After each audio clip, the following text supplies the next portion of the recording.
I'm Patrice Gordon, the Director for Commercial Strategy Development at Virgin Atlantic. I'm also a chartered accountant, an executive coach, and most recently, I've authored a book entitled Reverse Mentoring: How to Build Belonging and an Inclusive Workplace.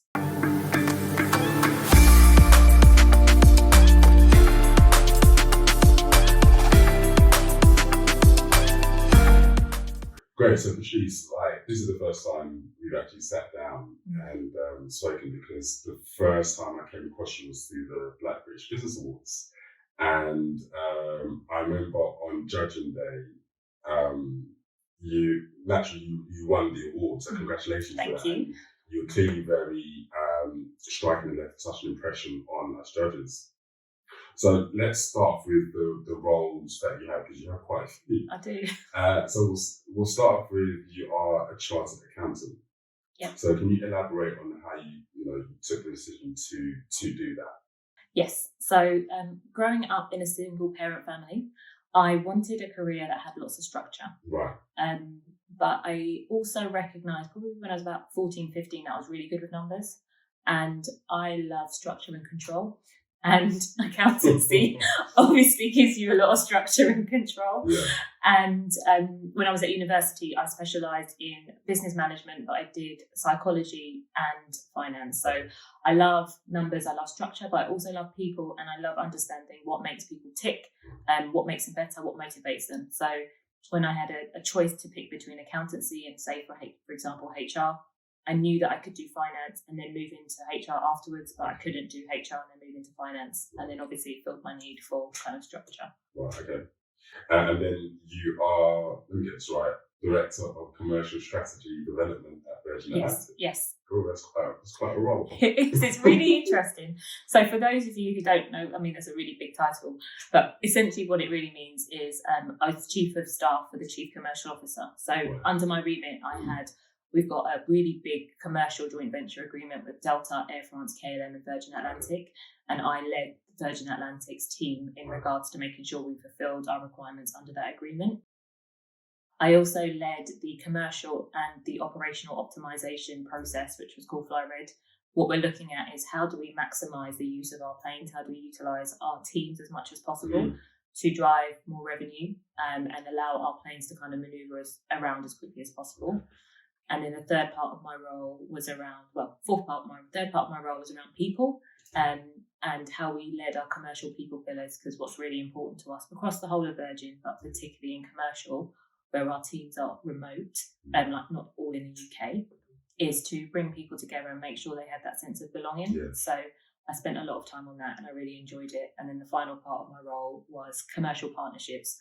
So within the Virgin Group, but externally. So how do we bring two brands together to really drive value, and where those values aligned in terms of each different organisation, just bring them together and see if we can make some magic. Okay. So very comprehensive role. But I like variety as well. Yeah. And so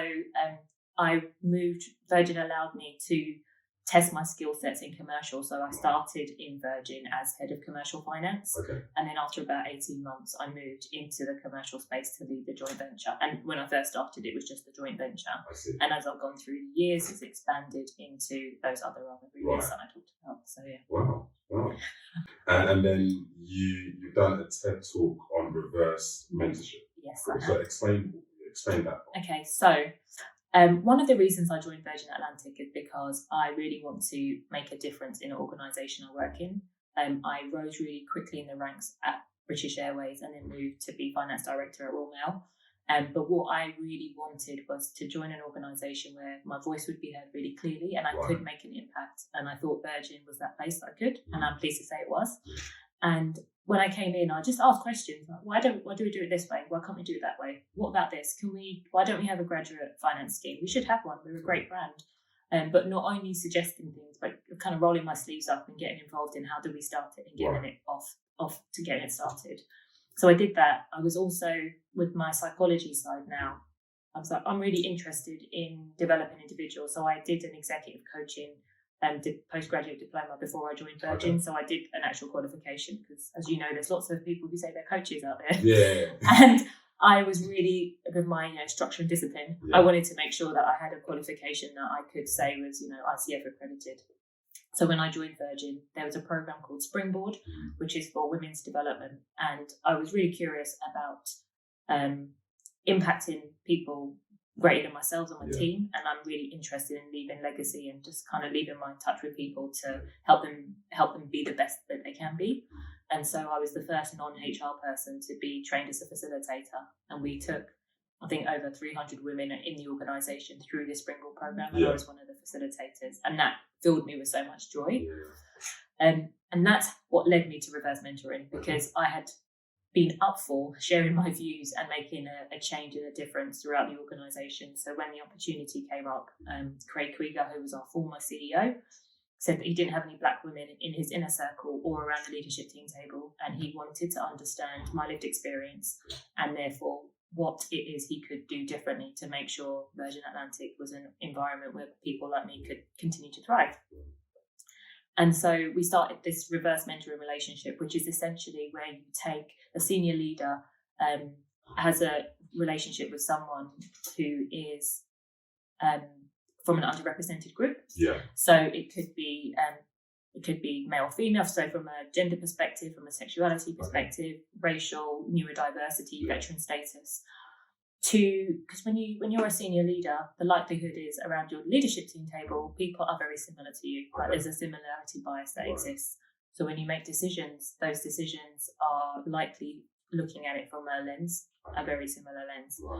And so reverse mentoring is one of the tools that you can use alongside a comprehensive like DEI strategy to build the empathy with a leader to someone who they might not normally have an interaction with.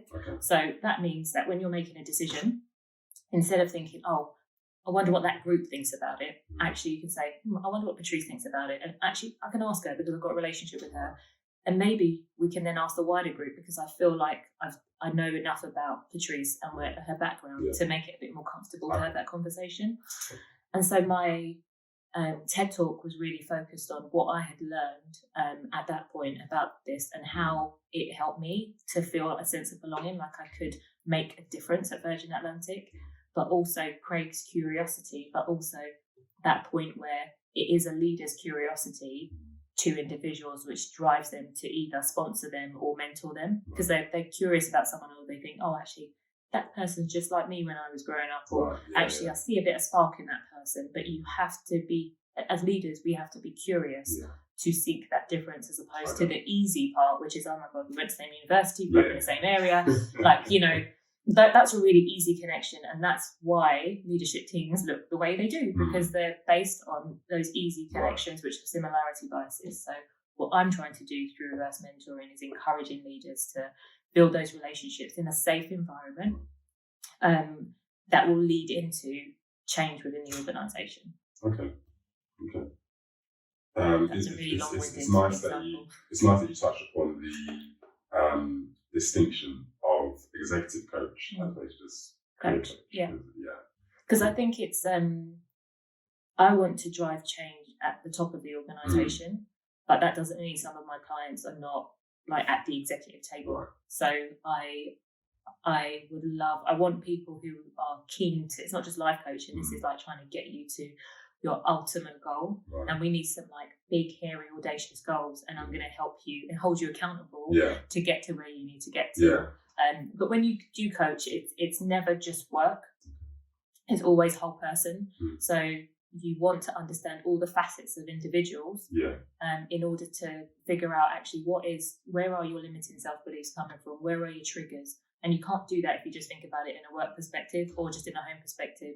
All those intersectionalities of who you are, you have to be able to be comfortable in exploring that as a coach. And the individual needs to be comfortable in figuring out actually how those different facets feed into who they are, either through from a work perspective or from a personal perspective. Like seeing a big corporation, how easy or not is it that you have an idea and it kind of feeds through the channels? It's easier at Virgin than other organisations just because there's that entrepreneurial spirit to get stuff done. So if you're able to articulate, actually, I've seen this opportunity, this is what I think we could do, and you get the ear of someone to say, well, actually, yeah, can we look into this, because I think it's an opportunity, then probably like the classic like shiny new toy, like let's see what we can do, and like can we get it done. And so I think in Virgin it's definitely been the easiest that I've ever been able to do it, but also because I'm more senior as well, so I'm more senior and more confident to be able to then say, oh, actually, how do I help move this along, or actually this is my idea, who can I pick up the phone to, and people will have a session with me to say, oh, actually, no, that's not a great idea, Patrice, or that is a great idea. Does that ever happen? Yeah, it has. I'll be very honest with you, it has. But I think the fact that you have the ability to be able to have that session so you feel a little bit more heard is really important. I can imagine in other like really large corporations, you kind of need an innovation hub, or you need a formal channel to be able to build it through. But I think it's got harder post-COVID, because I think organisations are obviously much smaller now. So having time for like pet projects, unless you can really clearly demonstrate that it's going to drive some value for the organisation, is a little bit more challenging. Yeah. Okay. And then 2 weeks ago, you won the Consumer Luxury Senior Leader Award. I did. At the Black British Business Awards. So and your life changed since then. It really has. Seriously, I've had a tough couple of weeks because I've moved into this entrepreneurial journey. But let me tell you, my cheeks are still hurting from winning the award and from the support that I've got. And I was so grateful to be in a room filled with such Black excellence. I've never been in a room like that before. And just to be nominated, then to be a finalist, then to have like my peers and colleagues from Virgin Atlantic around the table, and my mum, and then just to be around like such excellence. I was already feeling such great vibrations, but then to have won the award as well, I was just, and I still am absolutely humbled and so blessed, and just excited about what the future could hold. And I said I did a LinkedIn post, I always admired people who had been nominated or who'd won those awards. I never in a million years thought that I would be one of those. And what I really love about the awards is that it recognises people doing really good, like doing a good job, plus contributing towards society. Because I think some like awards for Black people or for diversity focus just on the diversity element without taking into account that we do this stuff on top of our day jobs, and on top of being like trying to be our best in our day jobs as well, but still committing to like putting your hand behind you and making sure that, and leaving the ladder there to make sure that other people don't have as hard a time coming up the ladder as we did. And that's why I love and I respect the awards and everyone who's been nominated and the finalists and who's won, because it means that we're not just for ourselves, we're actually for like wider society. And I think everyone needs to start thinking a little bit more wider, because that's how we're all going to move forward as people. Yeah, sure. It's a nice touch actually. I mean, let's start off with your kind of childhood, because you spoke off camera that you were born in Jamaica, right? Born in Jamaica, yeah. Which part? Kingston. Okay. And lived in Portmore till I was 3, and then came to the UK. Okay. And would you say you're still in touch with the culture? Can you speak language? I mean, obviously, when you go to Jamaica, people can tell that you're not really. You're foreign. The way you walk is different to the way they walk. So they could just spot you from. Oh my gosh! I would say we couldn't really afford to go back to Jamaica very often when we were younger. So I think I only went back once before I was probably 18. I went back when I was 21, and that was the first time with my dad. And then I joined British Airways, and then since then I've been back every year. So and like being able to have that gift and take mum back more regularly. Unfortunately, we don't have any family that are left there now. They're all in the UK, US, or Canada. And I am, guilty of like just going and sitting in like a nice resort and just. But I have been so committed, and I think it was probably, I'd say about 5 years ago, where I just fell in love with my culture again. I spent a lot of time traveling to all these. I used to be the Middle East, Asia Pacific, and Africa business partner for British Airways, so I spent lots of time traveling from like eastward bound, and loved that culture completely. And all my holidays and stuff were that way. But there was just something that clicked inside of me. I guess trying to refine yourself as you get to a certain stage in your career, like who are you? Like, and then I spent a lot more time in the Caribbean.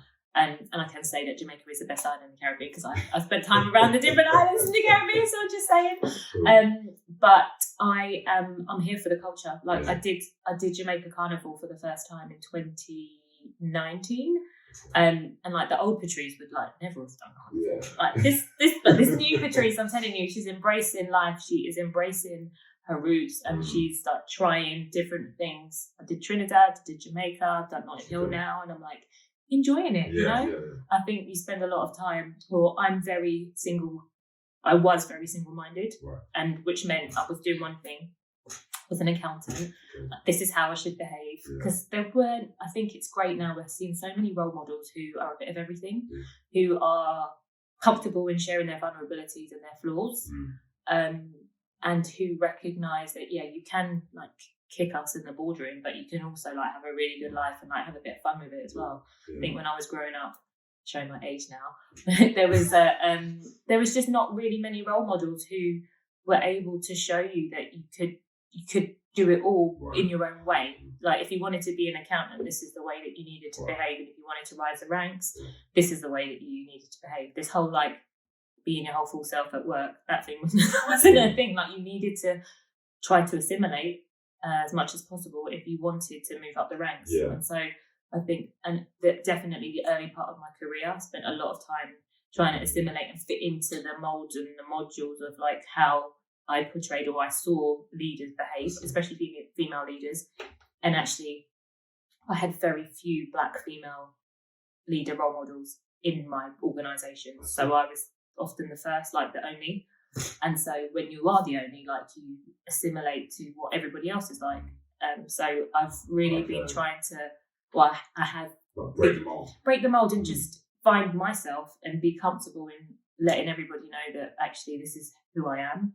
And I'm still learning and still developing and still growing. But what I do and how I'm able to conduct myself and do my job doesn't mean that has to run through my whole life. And I think I kind of probably thought like I needed to be like an accountant through and through, but no, I don't think that didn't fill me with joy. And now I'm like much more joyous because I know that's my foundation. But this is why I've been more comfortable in exploring the executive coaching and doing the commercial strategy piece, and then like writing a book. Like the old Patrice would have been like, no, you can only do one thing, do it well, and do it like. But now I'm like, actually, I can be a bit of everything, and not. I've realised as I've got older, is about like using your gifts at the time that you have them. So it means that I am and I was a great accountant, and I am a great like commercial strategy director. But that doesn't mean I'm it forever. It means that at that point in time, I smashed it, and that was great. And then now I've written a book. Like, okay, she's written a book. And I'm now focused on reverse mentoring, which was like never on my roadmap of structure. And so now I'm like, okay, I'm like the world-renowned expert in reverse mentoring. I'm going to own it. And it's the gift that I've got right now. I've been given the ability to like be the bridger of minds and translate people's stories from the most junior to the most senior, and bring people together and be able to articulate what that means from a like long-term strategy organizational perspective, but also what it means to the people on the ground. And I think not everybody has that voice and that ability, and I'm committed to making sure that I'm using it in the best way possible. It's funny what you said there, because the reverse mentoring term, I'd never heard of that until Judging Day when you did your presentation. And I had to research on it after kind of your pitch, because I was nodding along like I knew it. That's been my research, and I guess it was a phrase that you coined. Right? Well, Jack Welch actually came up with it in GE Capital, and he brought it into the organisation because all of the leaders were older individuals, and the technology revolution was coming, and they were so far away from like what it could actually look like. He had to get the younger ones coming in to explain to the senior guys, this is what the digital revolution is coming, and this is what you need to know. So it actually started with age. I think it's much more common now from a gender perspective, but through all the societal challenges we're going through at the moment, organisations have picked it up to and look into the diversity angle. But I'm honing in and leaning in on that aspect and trying to get organisations to not only just start a scheme, but build it in a psychologically safe way. Because a lot of research has showed that actually sometimes they're like, yeah, let's just set up a scheme, and there's no safeguarding around it. There's not actually a proper program. There's not a safe space for people to be able to come back to, like, challenge and ask questions. Yeah. And often it makes the minority or the underrepresented individual feel a little bit more isolated because they've been put into this situation with a super senior person with no guidance or support. And so what I'm leaning into is providing that framework for organisations so that people don't get taken advantage of, but also they're safeguarded within that process. Right, okay. I see. So I am trying to lean in and get organisations to look at it from a holistic perspective, not just from a gender or age or an ethnic minority perspective, but depending on the problems or the issues within the organisation, we can use it in whichever way. Okay. And another thing you said like a few minutes ago, which I just kind of wanted to question you on. So you go to Jamaica pretty much every year, right? Yeah. So someone with your level of seniority, Virgin, does that mean you get like free flights? No, I don't get free flights, but there are some exceptional flight benefits in any airline, guys. I'm telling you, it's addictive. Yeah. I went from BA to Royal Mail, and then I came back to Virgin, and I say my tagline is first class flights to first class stamps back again. Because so you were at Royal Mail? Yeah, I was at Royal Mail. Yeah. So we didn't touch on that. No, so I started my career at PwC, and I did my chartered accountancy there. Within about a month, I realised I wasn't an auditor. And I passed all my exams first time, and I was really good at my job, but I was like, I'm really quite bored. And I didn't know what I was getting into. I naively didn't know what I was really getting into when I signed up for it. But what was key for me is to get the qualification. So they sponsor you through your qualification. And then as soon as I could, I was like, right, I'm going to start looking for a role. And you can do numbers anywhere, but what's really key with numbers is you do it for somewhere that you're really passionate about. And that's where I joined British Airways, because I love travel. And then I spent 5.5 years there before moving to Royal Mail. And that's when I got like my biggest promotion ever, which was to finance director of the data and growth division. And I was like, oh my God, I'm like the only here. But I was blown away again. I never thought I'd be a finance director. I mean, even though I had this structured plan, I didn't know what the future held. And so that was Royal Mail. So I don't think I kind of think what your question in terms of Patrice as a young woman and Patrice as an adult. Is there much similarity? If you saw my pictures, you definitely think there was. But in terms of my my attitude and I guess my values, I think I was always a very curious child. I'm an only child, and that meant I was just always asking questions and talking. And that hasn't changed much. And I was also deeply reflective, so I was a reader. Mum got me loads of books, I think, to keep me quiet. And I'm still a reader and a learner, because I didn't have anyone else to talk to. So I think those similarities still exist. I'm very reflective, because I've obviously had a lot of time on my own. So I think that's where the coaching piece comes in, because I'm like curious about like why. And I'd say that my faith in God has increased significantly as I've got older, and I hope I'm still as kind and as generous person as I was when I was younger. So, Now, like, you're clearly an academic, right? But there is a creative side of you, isn't there? There is. What's that? So about 2 years ago, someone said, I did the TED Talk, and I was like, this is all pandemic. And they were like, okay, we saw your TED Talk, it'd be great. I think it'd be great if you would write a book. And I was like, oh, right, okay. What do I need to do? Like, you need to do a big book proposal, write the first chapter, send it back to us. And I was like, okay, well, I've got nothing else to do. We're in the middle of lockdown. And so I eventually got there, did the proposal, and I always had, so from when I was at Royal Mail, I did the coaching course, and I had always a plan to set up a business where I would do the coaching and eventually transition into coaching and doing full-time, like part-time work. And what really drove me to the coaching and doing my own thing was, when you're in finance, you're privy to so much information, but you recognise that as individuals, we are a commodity in organisations, right? So, and I like structure, and I like to have my own choices. And so the business, like having the mindset of like setting up my business on the side, was always because I then could rely on myself. So that was always like in like just going away in the background, didn't have very many clients, but I did my qualification and I was like slowly working on like what could this be? What could it look like?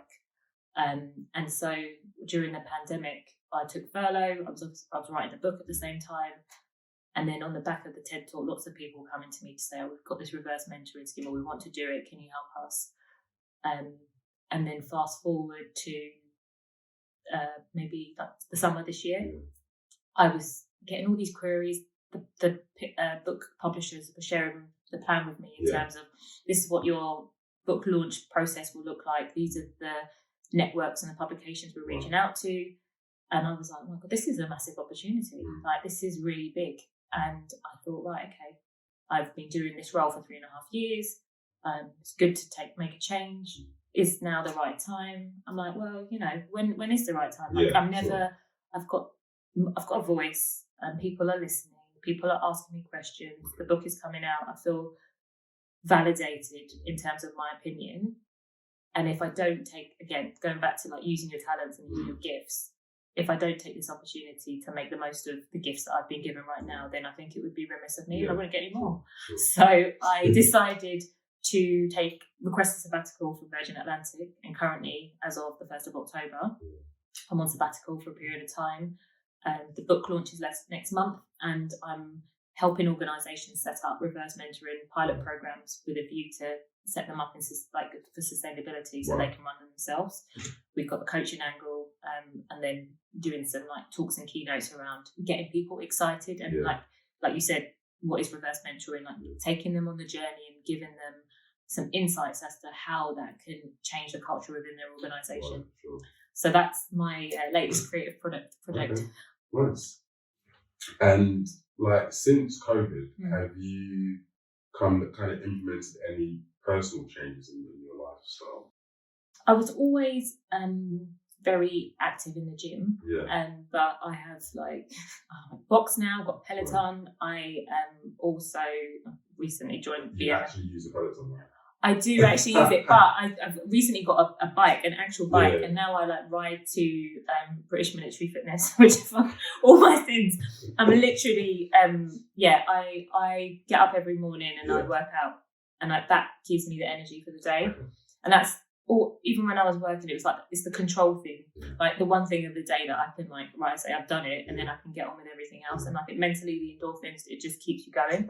And then I try to eat really well, and I also have a dog, and he makes sure that I have to leave the house and get some fresh air at least 3 times a day. So, and for a woman that's achieved so much, it'd be interesting to hear what your take on making it kind of looks like. What would you define it as? Happiness. Okay. Having peace within yourself.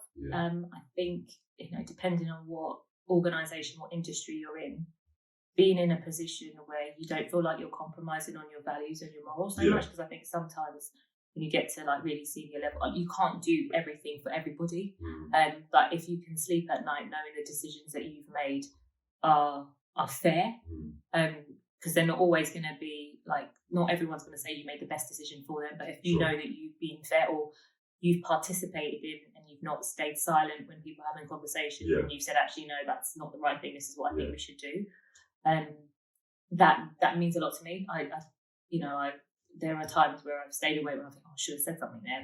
That's what I try to now think in the moment. Am I regret saying something, or am I regret not saying something? And I think when you're in organisations, it's a dance that you have to play in regards to do you want to be the troublemaker? And I'm well, yeah. I'm the unintended spokesperson. I'm more comfortable in being that person now as I've got more comfortable and as I've got more experience. So I would say happiness and a sense of peace, being able to sleep at night, and obviously being able to afford experiences which bring you life. For me, it's about those experiences and experiencing it with my friends and my family, and being comfortable. Okay. So, would you say you have much time for yourself in terms of all the roles that you have? I am active every day. I actively try to balance that out. Right. So that the self-care, the exercise piece that you do really well, the making sure that I'm spending time with friends and family. That's one of my objectives for this time off as well. I think COVID was really hard because you were so restricted. to obviously not spend time with people that you love and care about. Right. And a lot of my friends actually, I'd say 50% of my friends are not even in the UK, they're in the States or in the Caribbean. And so we never saw each other often anyway, but the fact that we couldn't see each other was just so restrictive. So my promise to myself is during this time to make sure I'm reconnecting with people, and, you know, blocking time out to like not have back-to-back days. Because I think, as you all know, productivity is different when you're working for yourself, and like you set the parameters. And so I'm trying to, what I've said in my objectives for my time off is to leave space for magic. And that means that actually you don't have to fill every single moment. And if my calendar's not full, that's okay. And I'm trying to give myself grace to do that. I'm only 2 weeks in. So you ask me in a couple of months. But that's my intention. So your friends, you said that your friends are like all over the world. Is that because of the role you've had where you've flown to different places, or like everyone's from like No. So I make friends everywhere I go, and I've been privileged. Like, I've got 2 sisters who are both strangely Trinidadian, but they're very didn't meet them at the same time. And one's in New York, one travels all around the States and the Caribbean. But like those are my 2 of my closest friends over in the States and the Caribbean, and they're my older sister. I'm an only child, so I feel like I make bonds, and I've just been so privileged to. Especially when you're older, I think it's more difficult to make female friendships. But actually, I've been blessed with some amazing women around me, supporting me, and they'll go hell or high water for me, and vice versa. So I think it's like when you choose your tribe. And I've been blessed to choose an amazing tribe. Can I ask, why do you think that is? It's more difficult to make friends as older you are? I think that people there's just a lot. I think there's a lot of history that comes with relationships. And trust issues as well. I think there's a whole trust piece. And, you know, I used to think that actually if you didn't know me, I was like ride or die, from school. And then those friends have unfortunately fallen away, but that's created space for new friends. And actually, I think I've become more confident and unapologetically myself as well. And I think when you're that and you're confident in yourself, actually you vibrate towards people who are like-minded. And then also you feel really comfortable stepping away as well. It's not like you're intrinsically linked. But I think it's me discerning. It's probably a me thing in terms of discerning who are acquaintances, who are work friends, who are friends' and me probably expecting. I'm a lover. I pour a lot into people, and so expecting that same thing in return is probably where I was burnt when I was a little bit younger. But I think recognizing people who are who they are, and also protecting myself and being a little bit more guarded before I give the whole Patrice thing to everybody. Is there anything that you do that looks easy but is incredibly hard?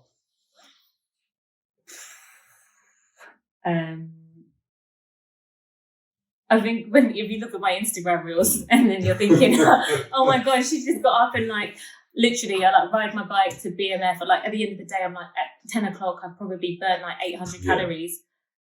I mean, it's not easy when you have to wake up and it's raining outside and you're riding your bike and then you're actually I could just snooze in bed for another hour and then you've got to come back and walk the dog.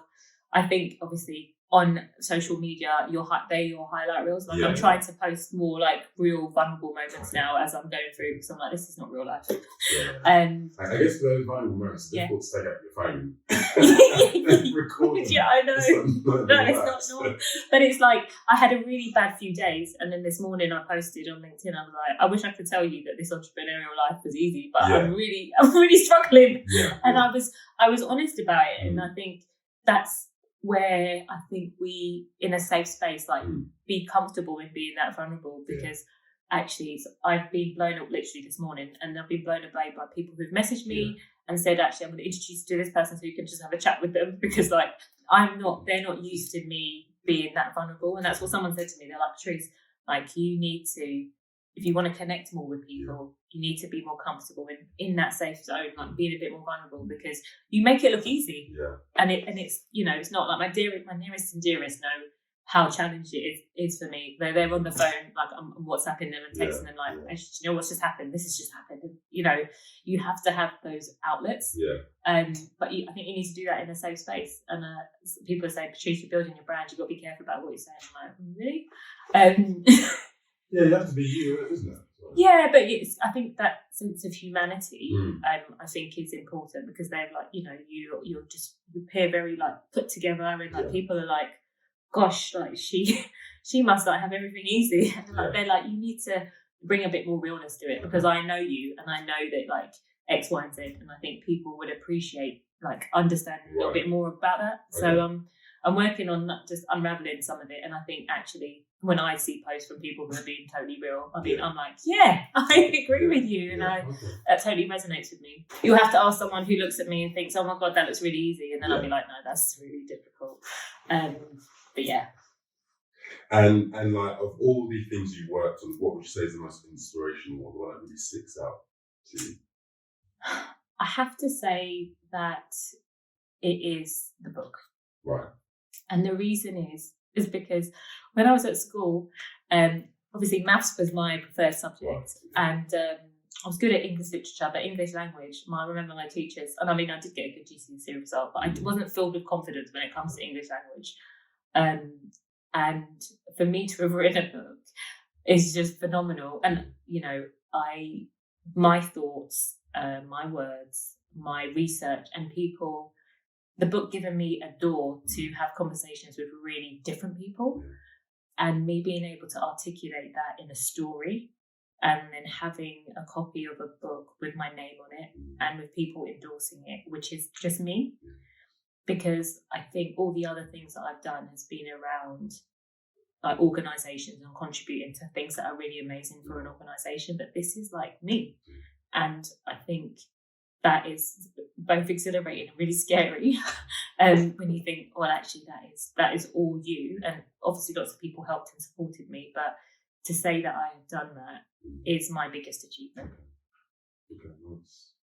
So clearly, in terms of the future for Patrice, we're going to hear about the book. Yeah.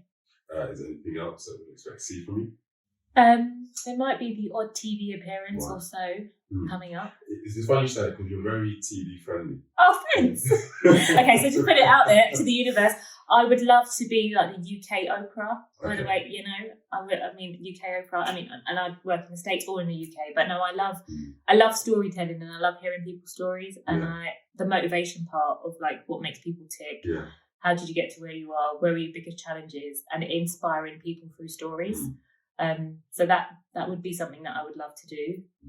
But yeah, the book, telling people stories, and Patrice fully maximising the gifts that she's got. So today is reverse mentoring. Who knows what it's going to be in the future, but I'm here for it. Awesome. So let's go wrap up with just some final AOB questions. First one, come to America 1, coming to America 2. 1. Okay. 1. Beyonce or Whitney? Oh, I'm going to say Whitney. iPhone or Android? iPhone. Lifetime supply of makeup or lifetime supply of hair products? Hair products and sunshine. Because the skin's always popping when you're in the sunshine. Fair enough. R&B or Afrobeats? R&B. A well-paid job, toxic environment, low-paid job, and it feels great, like heaven every day. Low-paid job, heaven every day. Okay, cool. Fish and chips or rice and peas? Rice and peas and chicken. Yeah. Okay, cool. You're not a fish and chips person? No, I don't mind it, but if I had a choice every day, it would be rice and peas. All right, cool. Apprentice or Dragon's Den? Dragon's Den. Paris or Maldives? Maldives. Okay, cool. And final one, heels or trainers? Heels. Okay, nice. Like Patrice, like I really feel like I've been in the presence of like a finance behemoth in the airline industry today, because what's been great about these interviews is that each woman is like an expert in their respective fields, and the airline industry feels like it's one of those out of reach industries. Mm-hmm. It's like very elitist. Yeah, to the average person. So well done, congratulations for all your achievements in it. We'll certainly include your kind of book links to purchase and your social media links in the description below. But yeah, thank you so much for your time. Thank you for having me. Cool.